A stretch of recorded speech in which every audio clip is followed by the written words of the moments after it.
The ongoing changes to Star Wars Galaxy's Edge and Disneyland continue, this time with Disney potentially shutting down August Cantina for a retrofit to the original trilogy. Retro indeed, Vash, and we're going to talk about it today on That Park Place. This comes to us from That Park Place, written by WDW Pro. Disney prepares to shut down popular Star Wars Galaxy's Edge attraction for extended retheming to the original trilogy.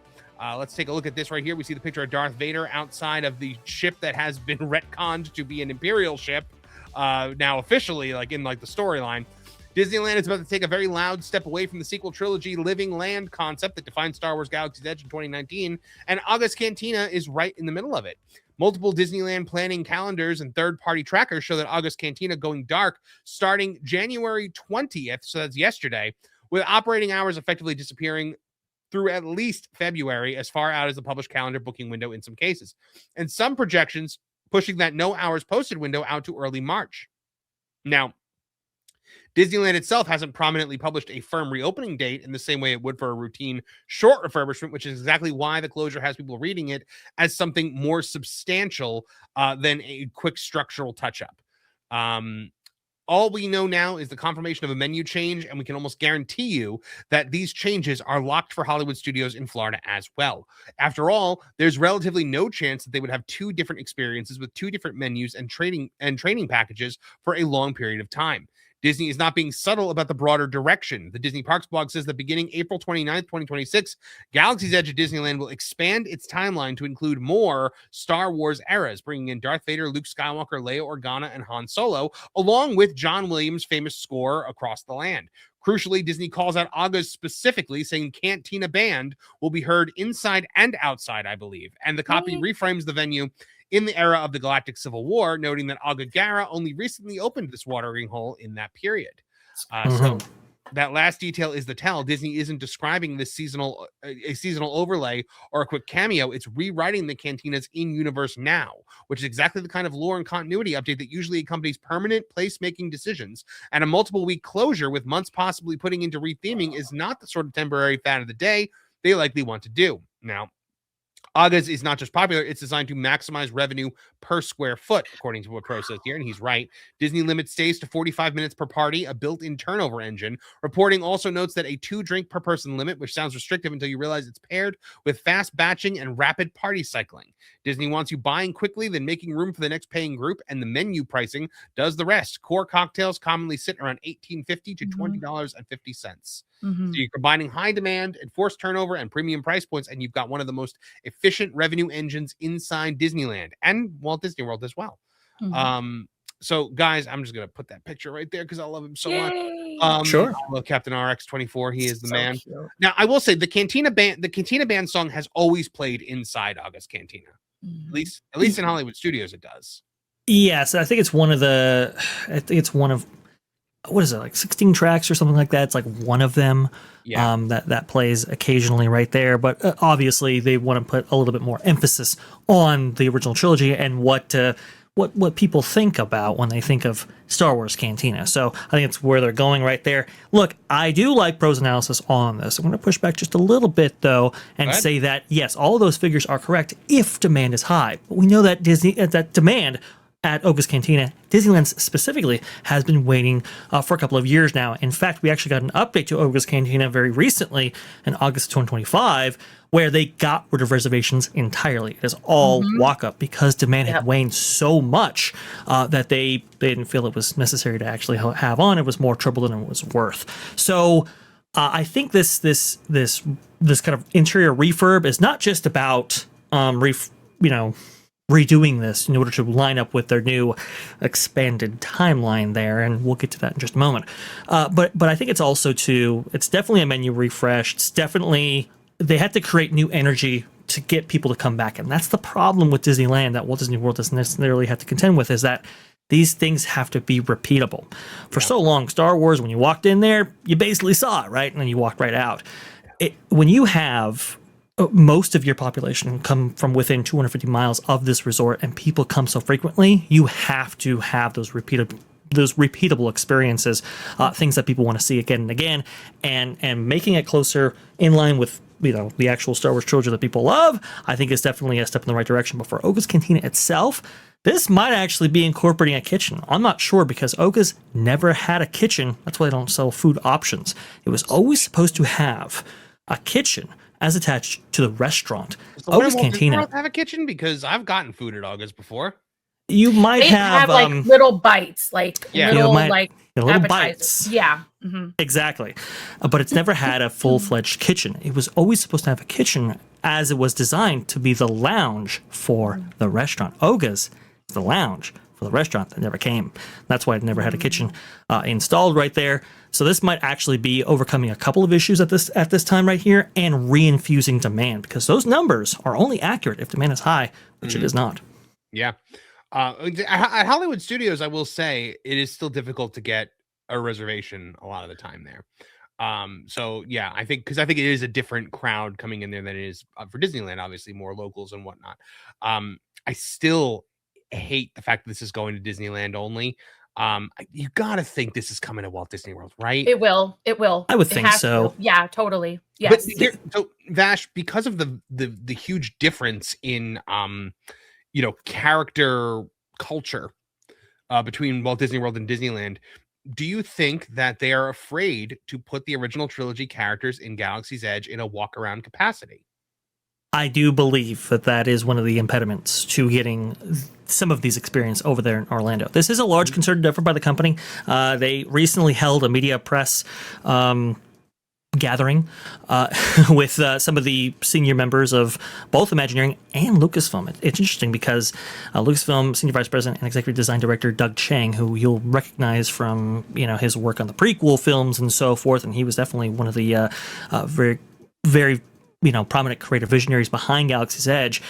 He was saying that they were really taking a step back, and they're really kind of redoing this in a way that makes sense, and they're putting like Echoes of the Force, this comic book that explains why Darth Vader and Luke Skywalker are part of this and so forth. This seems to be a little bit more than just putting in a couple of characters. Right. And so I would imagine, due to that level of investment, they're going to bring that over eventually to Orlando. But if you don't have the characters to really provide your anchor to something like this, that could be one of the things that they're just not ready to overcome over there in Orlando. The Mandalorian characters never came over there. Luke Skywalker never came over there. And Luke so Skywalker this is definitely expansion of that. We never got Fennec. We never got Hera and Boba Chopper. Fett. We never got Ahsoka. The only one we ever got was the Mandalorian. True. I do apologize. Yes, you are right. There have been a swath of characters from both Ahsoka and the Mandalorian series that have come over, but outside of Mandalorian himself, or yes, the Mandalorian We've himself. got Mando and Grogu, but we didn't get any of the other ones. None of the others, and no and Hera that's and Chopper. Hera and Chopper was the one I was like, man, really? Like, and then we didn't get Luke and R2 either. Right, and it's really kind of disappointing, but it speaks to the mindset of how the current leadership at the parks. It kind of creates these very interesting situations in which maybe the company wants to do something, but maybe the actual vice presidents who actually run these parks don't. It was very interesting because Mickey Views actually brought this out in a post that he had on X right there, saying that Imagineering basically they answer the call from the vice presidents themselves, and they basically fulfill what they want, not necessarily what Imagineering wants to do with these parks. It's a very interesting power dynamic right there. So for Walt Disney World, where you have thousands of people coming in from all over the world, all over the country, and they're visiting Galaxy's Edge anyway, it's like no big deal. Versus Disneyland, that's not happening right now. And so they really do need these new characters and new experiences to keep this thing fresh in the hearts and minds of guests who are Magic key holders who go there on a regular basis. Yeah, absolutely. Erica, what do you think? Do you think that this is going to cross over? Do you think that they will change August Cantina over to original trilogy?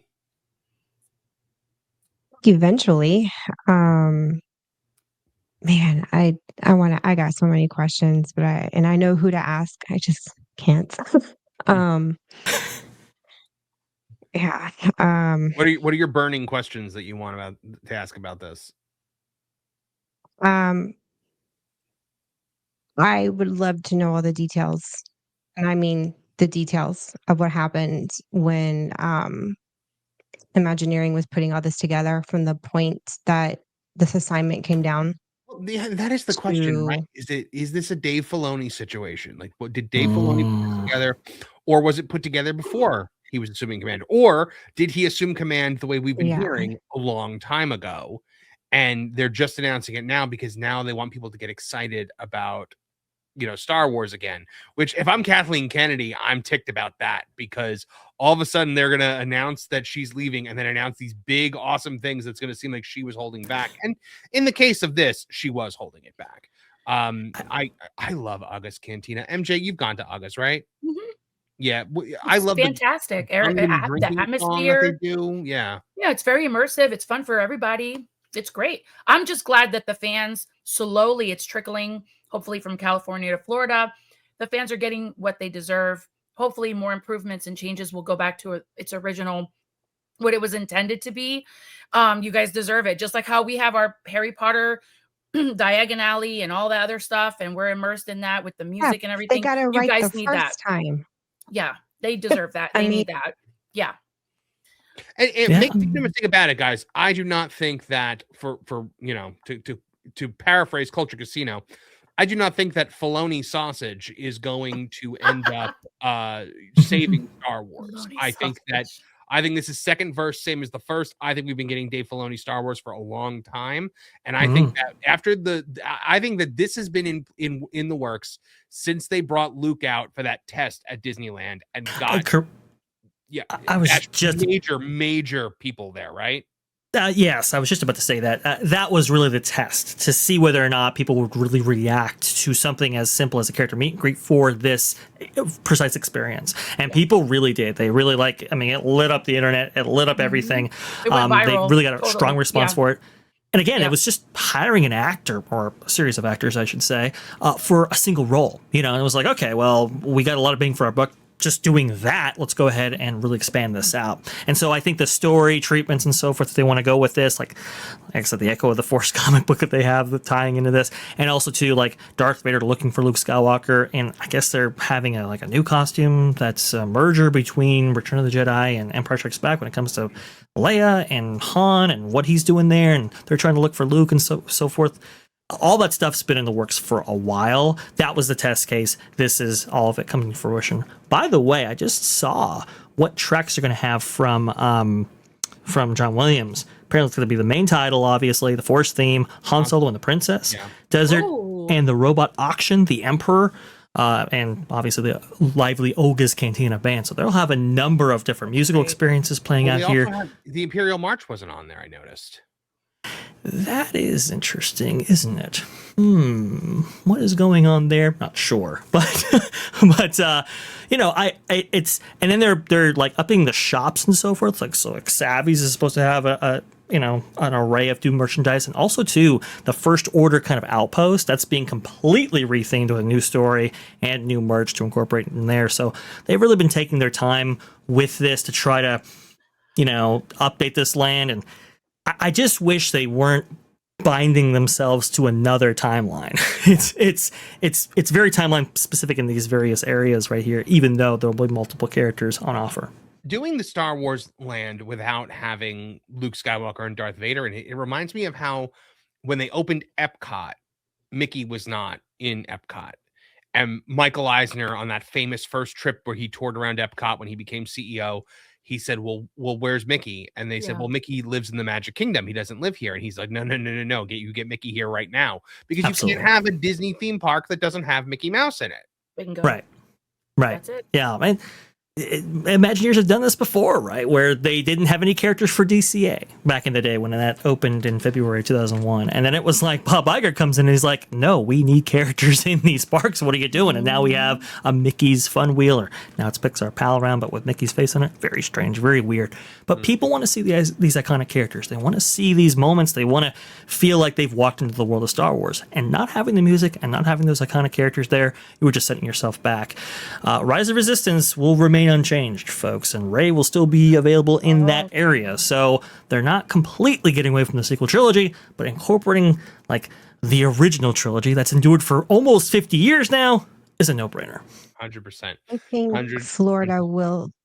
I think Florida will see original trilogy, considering the construction projects that are going on, and they're desperate for attendance and they're desperate for revenue because of that. And you've got Epic Universe down the road that's kind of kicking them in the rear.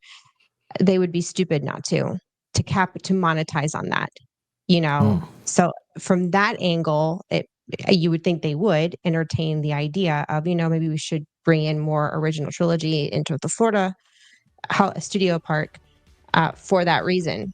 Again, amp up the attendance. I mean, and they're giving discounts right now like crazy, to compete with Epic, because they know they're getting their butts kicked, which is why they're handing out all these deals right now.